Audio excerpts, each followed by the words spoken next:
Pastor Mai, and welcome to this week's extended agenda programme. I'm Phil Gawne. Politics will change your life, so why will nearly half the people not vote? This week, I continue the discussion we started a few weeks ago with 4 experienced political commentators. Member of the Legislative Council, Kerry Sharpe, former MHKs, Hazel, Hannan and Teare, and Alistair Ramsey, a journalist and political commentator. They consider coverage of politics, why many people are switched off by politics, the purchase of the steam packet, conflict between Comyn and Tynwald, and much more. Everyone who stands for the House of Keys has to win the majority or be second or win the majority in their particular constituency. And it's fair to say that we elect politicians because we don't want to have to read through 100 reports a week on a range of different dry subjects. We expect our politicians to get on with it. Then, of course, social media has come along, which allows us to express our opinions on the things that we haven't spent much time finding out about. So elections have become more and more important, I think, and yet the ability for people to understand what's going on is perhaps not as great as it maybe it used to be. So what...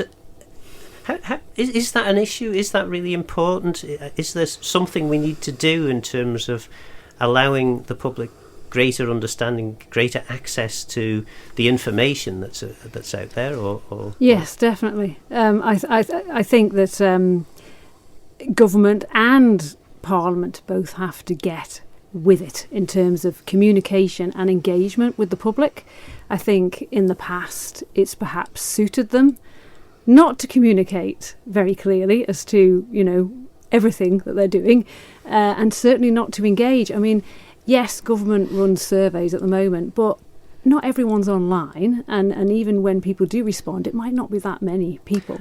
And but, I have had occasion to fill in some of these surveys and thought to myself, you've already decided what you want to do. What you need now is for me to tick the necessary boxes. Absolutely. And questions can be very skewed. Yeah. And I think that... And I know, and I should say before I go on, or before you go on, having been on the other side of the table, I know that these consultations are put out with the best, in most cases anyway, with the best possible of intentions, but you do wonder sometimes whether the decision's been made and the consultation is to rubber stamp the decision. Yeah. I think that what we need to see is Parliament going out and explaining to people, what they do, and basically what the difference is between Parliament and government. Yeah. And government needs to make sure that within the curriculum there is Manx politics and Manx history taught in all schools. And you can start at the age of 4, because you can go into a classroom and say,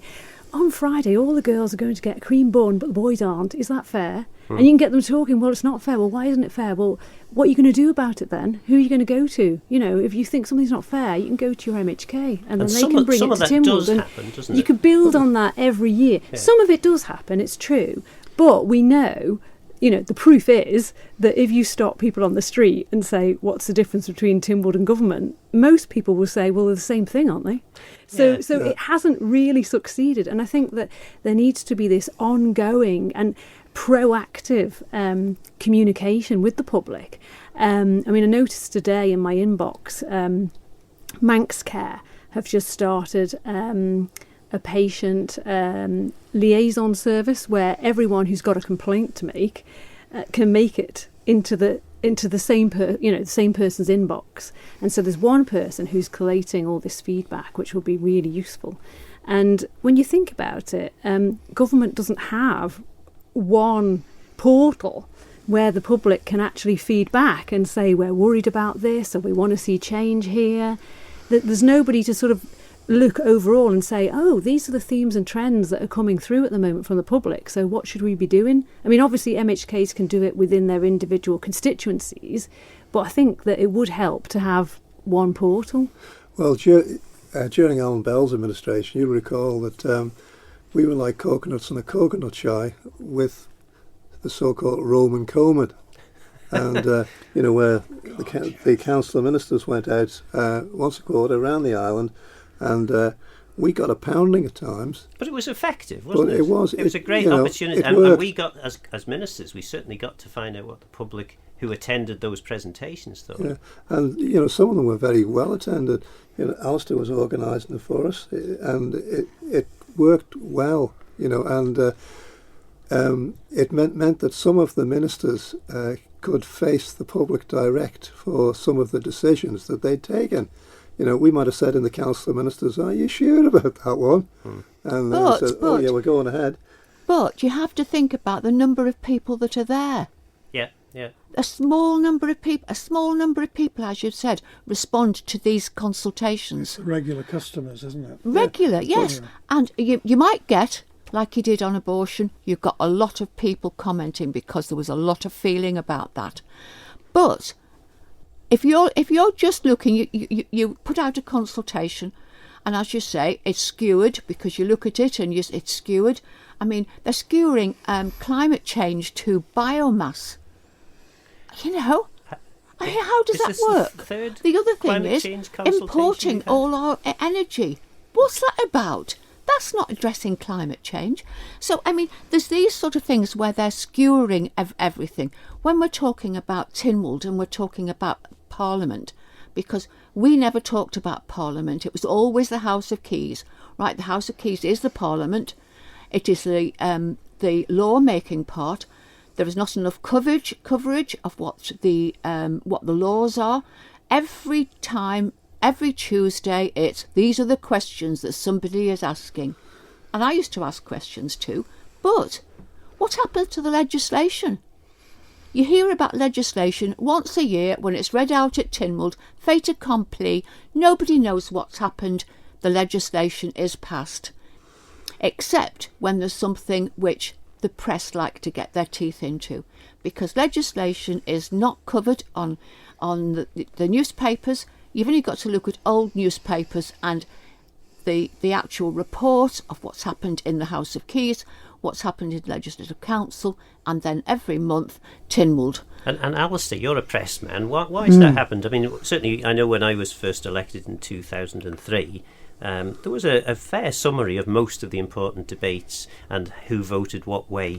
But over the course of possibly 5 or 8 years, it moved to whoever said the most sensational thing got a headline, and that was about it. So what's happened? I think that's the way of the world. I remember as a young journalist sitting through all the readings and all the clauses of all the legislation and then trying to translate that to the public, which was a real challenge. And yet really important. It is important. Actually, and the skill is extracting the significance from it all, about what will this mean to people.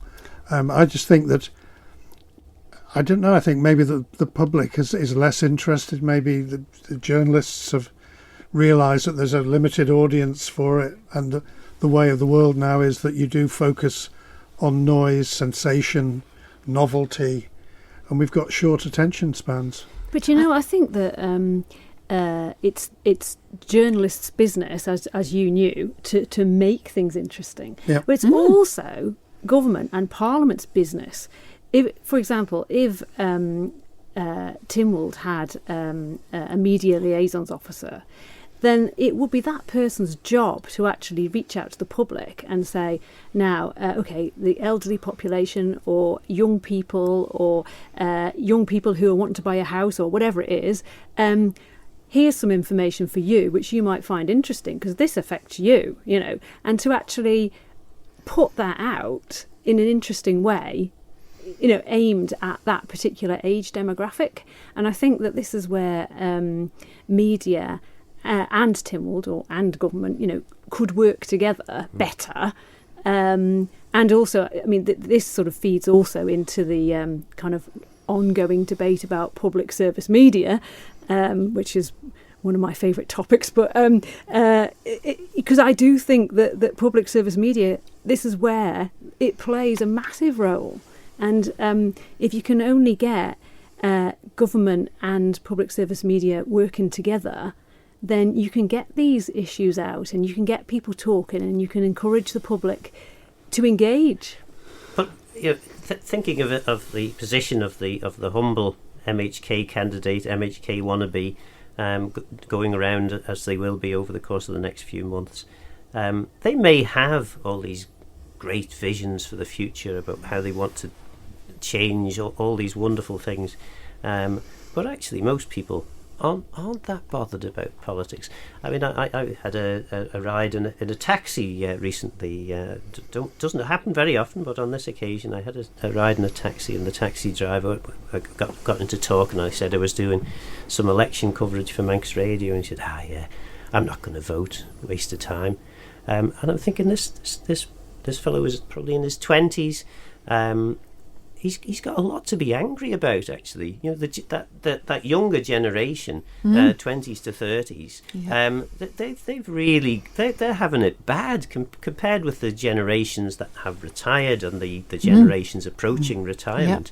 Yep. It's awful. Why are these people not out on the street?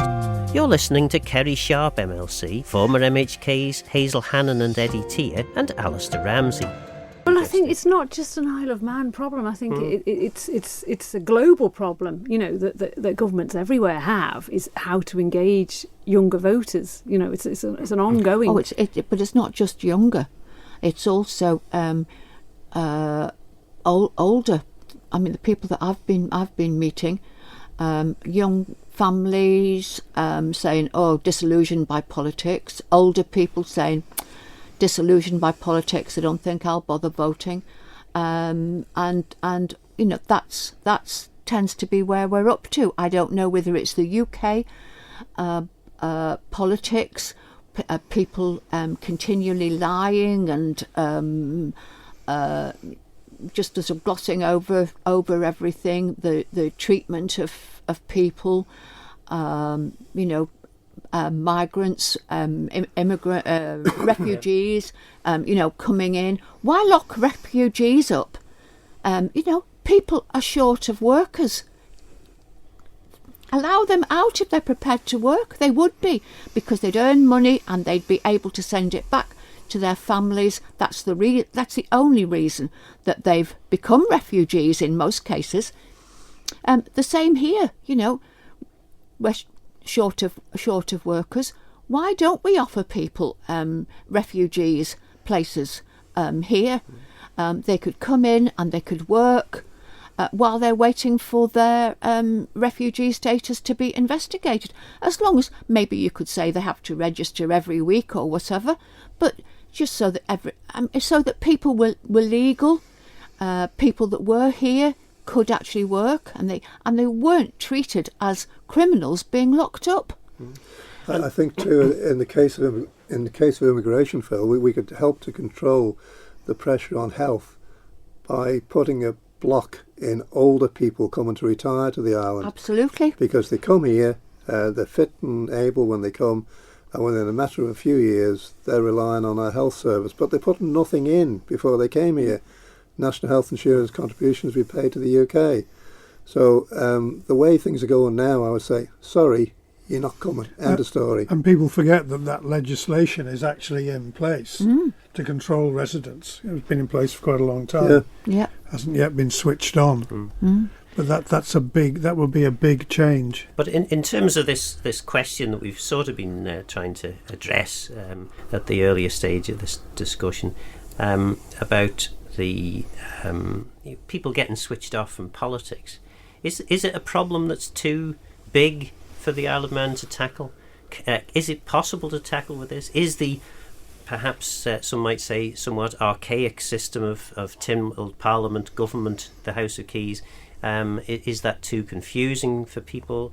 Would it really make that big a difference if we radically reformed the way in which Parliament and government interact? Well, the question was asked of me, why all these consultations? Don't we elect a member to be a representative of the people to make the decisions? Why have all these are they listening to what the response is? And I mean, maybe that's something that's influenced people about their feeling about about the politicians. Maybe it's government, but politicians trying to influence the people as instead of the other way round. So I mean that's just one area I think that maybe people are disillusioned. And Hazel, you were in Tynwald when significant reforms were happening. Since probably the last 20 years, maybe longer, there hasn't really been any significant constitutional reform. Why do you think that is? I think probably a change of the membership, maybe. Yes, I think, and I think it was mentioned before we started this programme about having no memory of anything really. New people coming in, not interested in what had gone on before, not interested about people's knowledge of issues, and things being brought in from the UK, and saying that people coming in from the UK to work in government and bringing those sort of issues with them that they've experienced. I mean, legislation. We used to always say it had to be our legislation. We're not mirroring what's somewhere else. Because why does a House of Keys exist? Why does government exist here if all we're going to do is mirror what's happening in the UK? Right, we can learn from what they've done, or what Europe has done, or what Ireland has done, or somewhere else has done. I think Australia was mentioned at one time about immigration, and those sort of issues. But the House of Keys is there to discuss legislation, and not just give it a seal of approval, to discuss it and to try to make it better. Yeah, that's a big part of the problem, because when I was in post, civil servants would say, they would use the expression, it should be done for best practice. And I say, well, sorry, it's what Tynwald's agreed. It's the regulations that matter. It's not up to the civil servants to make policy. But to go, Hazel did allude to this earlier. When we walked out through the door, or just before I walked out through the door, I left a note. You're very welcome to pick my brains if you want to. If you want to get a bit of background history on why something happened or whatever. Now, I checked with Alan Bell last week. Neither of us have had any contact whatsoever. And did you speak to Alan Bell? Well, I suppose you did, because you were serving in the same government.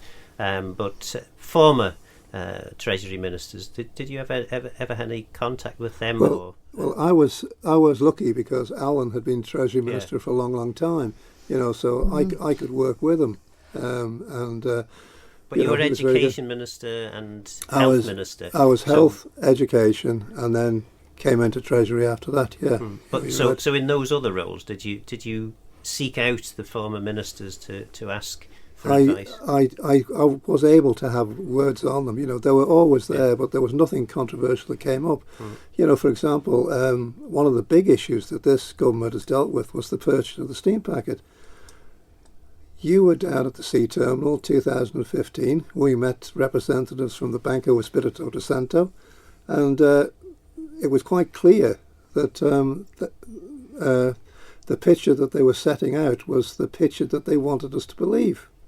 And we walked away from it. Now, they should have said, in my opinion, this has been going on for a while. You guys had the chance. Why didn't you take it? Because that would have actually give them a bit more negotiating ability when they went back. And of course, one of the joys of election time is we don't get to hear directly from politicians on shows like this, or politicians seeking election for the Keys, I should say. Obviously, Kerry's an exception in that regard. And in fact, an exception as a member of LegCo who isn't seeking a seat in the Keys. So it's probably wrong of us to go too far down the road of what was the motivation of current governments.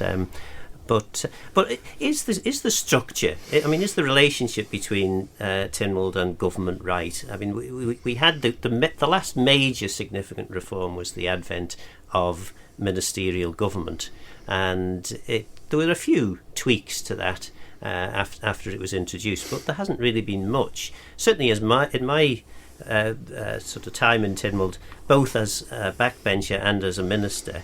It became blatantly obvious to me that the vast majority of power lies within the hands of the ministers, and Tynwald's role is obviously to keep the ministers on their toes, but quite frankly most of the big decisions are taken in the Council of Ministers chamber.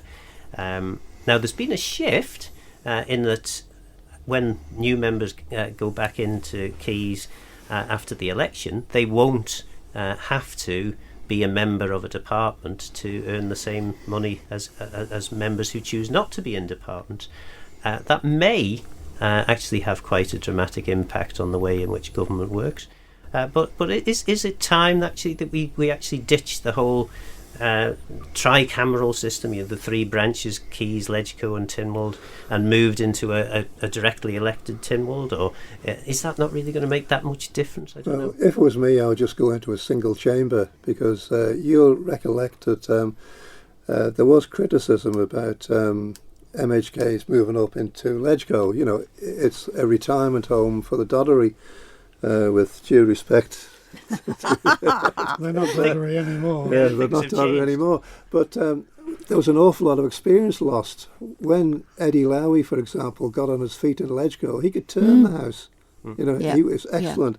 Yeah. And Claire Christian, she was any minister on this his... This is the Claire Christian Senior as opposed to Claire Christian Junior, of course. Claire Christian Senior, yeah. When Claire got on her feet, she could just go straight to the core of the argument, and if the minister wasn't on top of his or her portfolio, she had them straight away. And I was always very nervous when she got on her feet, because I was in health and she'd been the health minister, and when she got on her feet, I knew I had to pin my ears back. Absolutely. I know she did that to me once when she was president and wasn't really supposed to engage in debate. There was a point that I think we'd put something in an order, expecting the Farmers' Union to pick up on it so that we would then have to take it out again. And they didn't. But Claire did and said, was the Farmers' Union happy with this? And they were. Anyway, that's by the by. What, Alistair? I was just going to say that what the ministerial system did was make it clear who the government was. It concentrated power and responsibility in a group of members. But what's become more and more obvious is that government doesn't have a clear or direct mandate from the people because of our electoral system. Hence, they haven't got much clear direction when they set off. It's probably one of the reasons why they consult so much. And I think that if we're not going to have a party system, then at the very least, that first programme for government, that government manifesto that they issue, should be clear and addressed to the public and set out some very, let's say, 10 priorities. This is what we're going to do. And then at the end of the term, they report back to the public. That helps inform the election campaign as well. Because otherwise we're all flying blind, and I think Kerry alluded to this earlier on, the lack of information, that our radar as to what's going on in society is very poor. And I think that's one of the reasons why people aren't engaged. You're listening to Kerry Sharpe MLC, former MHKs Hazel, Hannan and Eddie Teare, and Alistair Ramsey.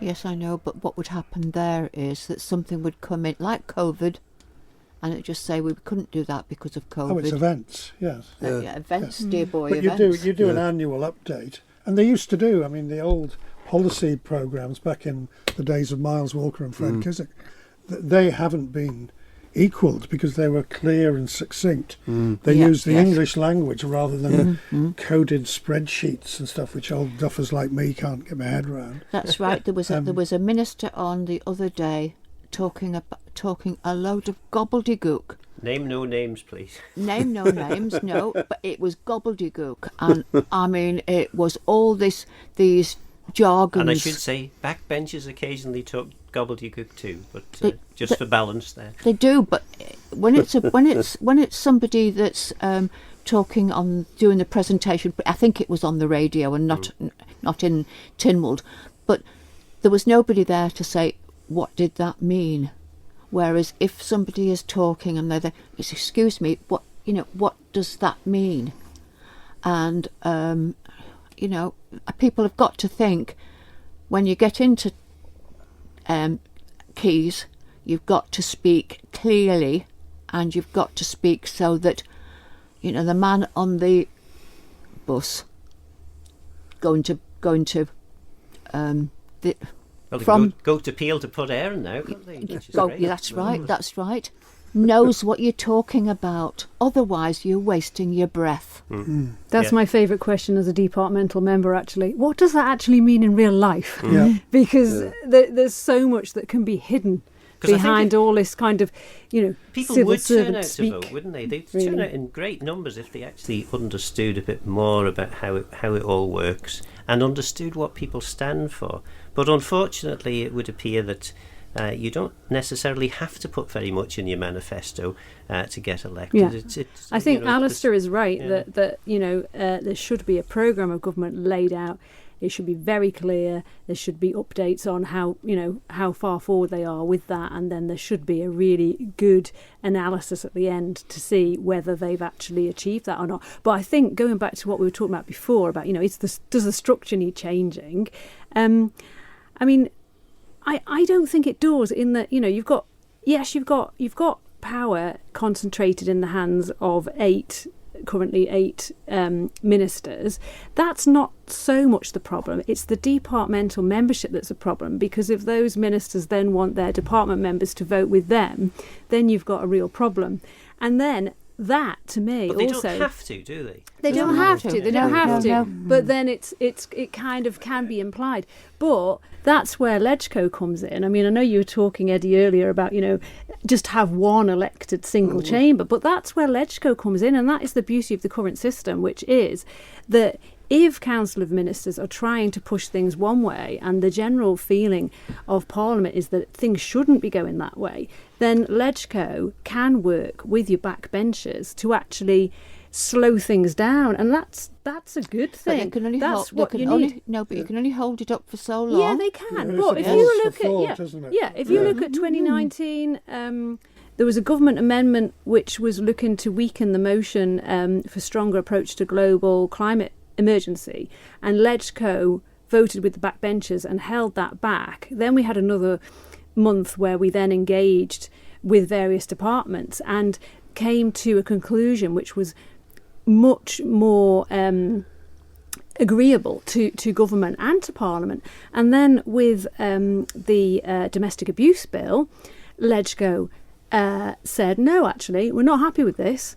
What we're going to do is we're going to ask for a meeting of the two branches, so LegCo and House of Keys can meet together, and we can talk through this and we can try and come to some kind of compromise. We don't want to hold it up for a year, but actually you need to think again. So I think that we have really shown over the last few years, the value of having that second chamber and having another pair of eyes, and just sort of giving a pause for breath and a bit of a rethink. I think that there's a lot of value in that.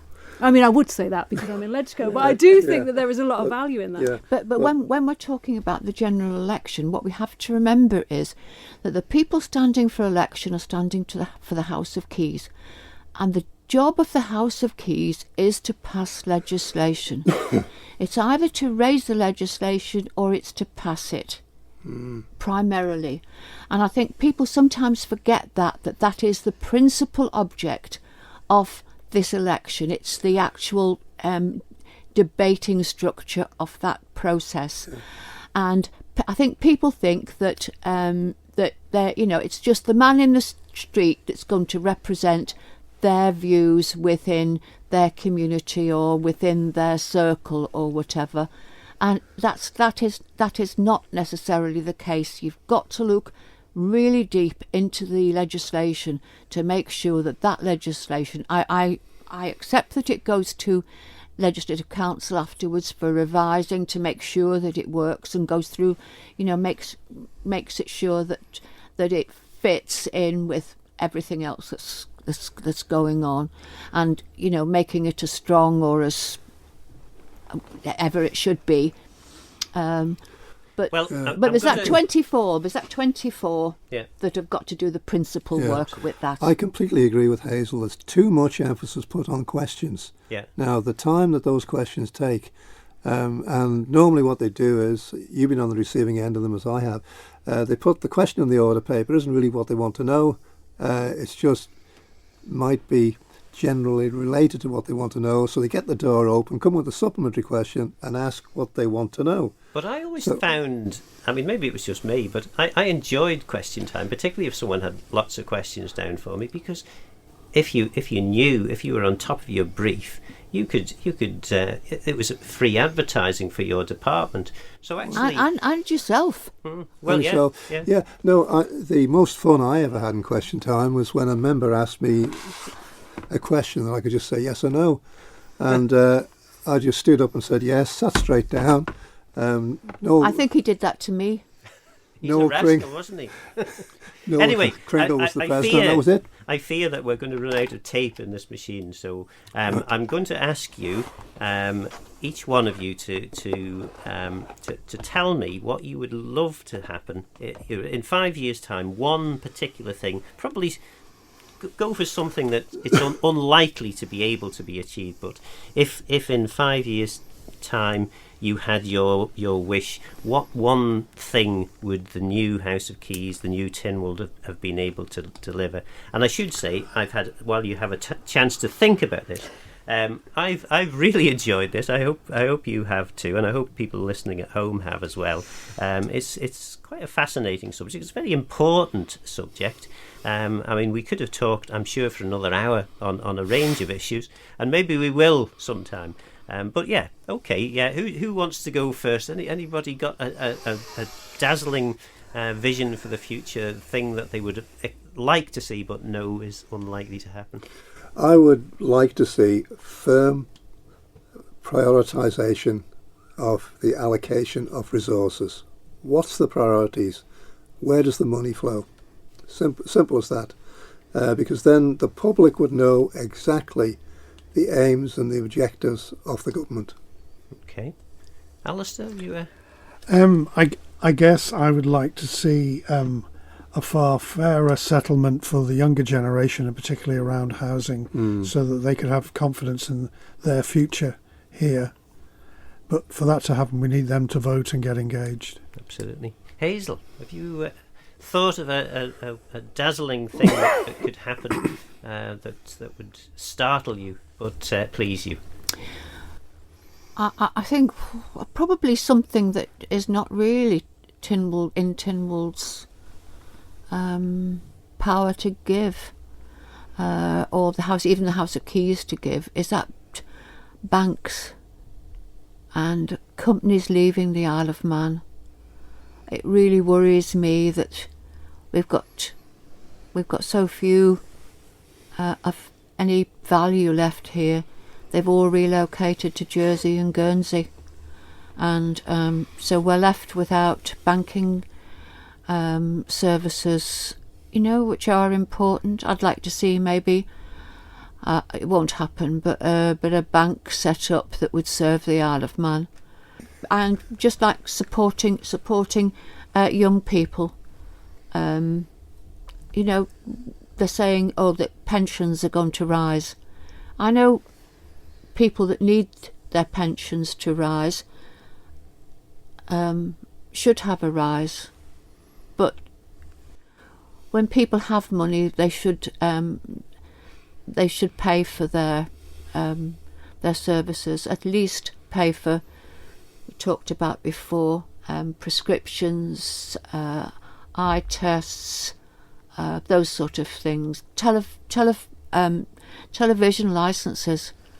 Let's get real and give the young people back something, and encourage them to stay, or allow them to return. I think these are things that maybe not in, a lot of them aren't in the gift of Tynwald members, but something to improve the quality of life, I think, in the Isle of Man. And Kerry, you're in a way, this is an unfair question because the other three have no influence in this whatsoever. But you will have 2 years at least to have a crack at this. What would be the one thing that you'd love to see have happened in 5 years' time from this new Tynwald?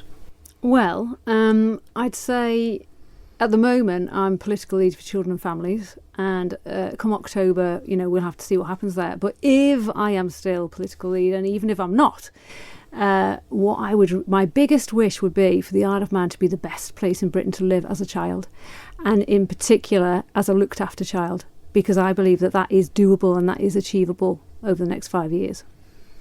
And is that what people call vision?